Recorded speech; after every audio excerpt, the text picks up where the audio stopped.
انا صوتي الحمد لله، صوتي انا احب اللون الريفي. انا موال واحد الحمد لله بدون مجامله، ما دام ولا اكبر نفسي، موال واحد يسوى كاظم وفنه كله. وتدغى الحي بيد يخاف من جرد الحبيب، يخاف من جرد الحبيب، وليلة جماعتك بقلب وضيمه بالماء الحبيب، الضيمه بالماء. ايوه شالوا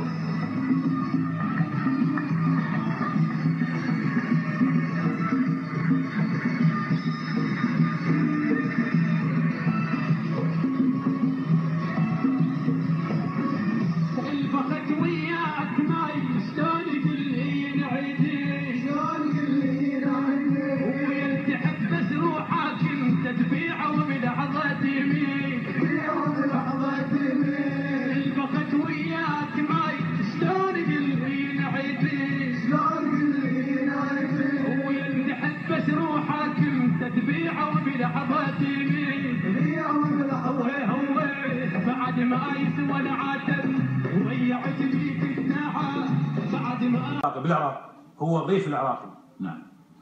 و80% من العراقيين يحبون الريف العراقي. نعم. هذا الرجل تحكي عنه انت، هذا ما يجيب شعر من الفن العراقي، لانه ما يجيب الفن العراقي الريفي، ما يعرف يغني ريفي.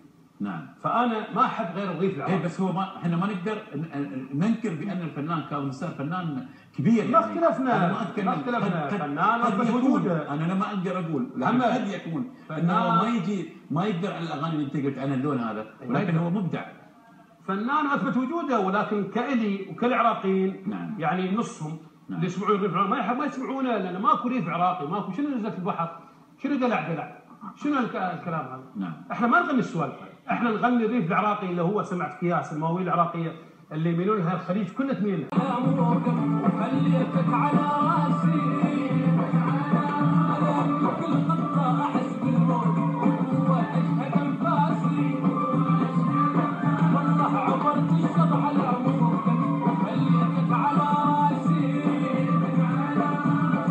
كل خطه احس بالموت واشهد انفاسي، والله لي هذا وفيك عمرك احلى من العسل، لي هذا وفيك عمرك احلى من العسل، وابني اروح وياك اسلع جراح اساسي،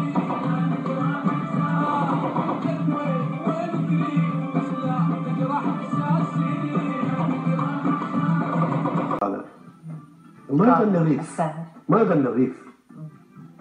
انا ما اسمع له حقيقه، بالمره ما اسمع له. وفي موقف صار بيني وبينه بس ما بحكيه، ما اقدر اقوله، لان لا خاف يقولون الناس خاف يقولون هذا يتملق او يبي يسوي شغلات، ما بحكيه موقف ثاني يعني.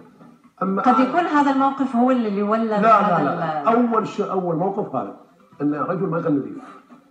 بس هذا لا يعني كاظم الساهر او غيره من الفنانين، بس عم نحكي عن كاظم هون بسبب عفوا انا رجل تاريخ فن العراق، وانا اعرف شنو اي فنان شنو يغني. من اروح اشوف فنان اعرف ايش يغني، اعرف شنو صوته. على فكره انا اقدم منه بسنه. انا بديت 87 و 88. نعم. فانا عارف شو يغني، وكون شعبيه يعني الله يهنيه، ما لي شغل فيه انا مو مثلك كبير